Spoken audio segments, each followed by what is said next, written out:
The proposed social media ban for children under the age of 16 continues to cause a stir. Lawmakers meet again tomorrow to argue it's a necessary step to protect young users from online harm and safeguard mental health. However, not everyone is open to the ban. Some critics are saying it infringes on teens' freedom of expression and also raises questions about enforcement.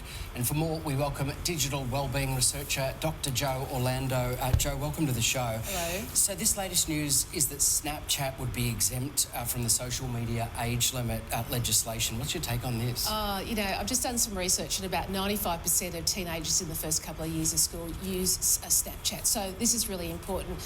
Technically, Snapchat are right. They've never positioned themselves as a social media platform. They've always said, we're the antidote to social media. We're all about keeping kids connected. But that's ludicrous, isn't it? But the difference is, the technicality is, when you open social media, you open up to your feed. You can scroll your feed. When you open up Snapchat, you open to your camera.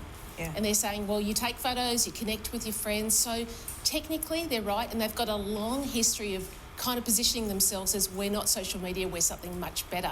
But they're at the heart of a lot of the bullying and things. And because so it's it disappears, really important. so in some ways it's, it's even more insidious. Yes, that's right. But, they actually could win this debate and get off on that technicality. Okay, in terms of the social media ban, I was fascinated to hear the results of you putting this out on different social media platforms to find out what people thought. What did you find? It was incredible. So I just put a post up saying, this is what the government's proposing about the social media bans. This is what's happening. What do you think? So on Instagram, it got buried because you're not allowed to put anything political on Instagram, so that was out. Facebook, a lot of parents, a lot of mums in particular going, yes, I'm so excited. I'm so happy the government's weighing in. Really excited for this to start.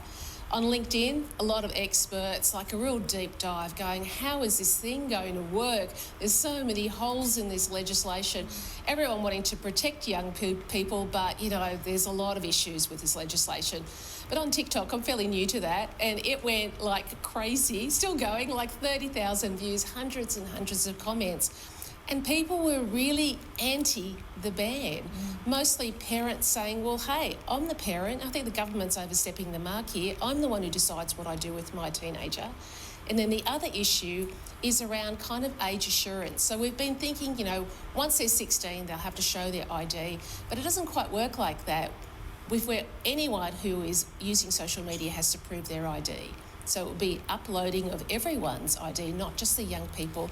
And people were very against that kind of centralised uploading of ID. The government, they're going to watch everything I do. So they're really feeling like their privacy has been overstepped. And is it the practical implementation of how you actually manage this that is causing some concern among parents, like how you implement it? Yeah, implement it. So first of all, they're having to get their children off social media who aren't 16. So how is that going to play out?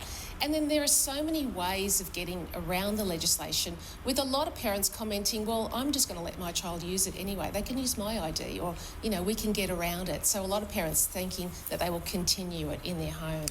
The other issue is that all experts seem to say that open communication is the most important thing with your teenager, and they are going to get around this ban. Yeah. Terrific if it's an additional layer, but don't think that this is a set and forget. No. You've got to keep working, you've got to keep parenting. Absolutely. I think we really worry that this will solve all the problems. They're 16, they'll be fine then to use social media. But no, I worry that if it's 16 and there's a lot of kind of going around the legislation by the young people, there'll be a lot of hidden use of social media, and a lot of the conversations will completely go down because everyone will think, oh, well, they're right now. So I worry that children actually won't get any support. There won't be conversations and there won't be education around this. We'll hear a lot more on this issue to come out of Parliament this week. Yeah. Jo, thank you for your thoughts today. Thank you.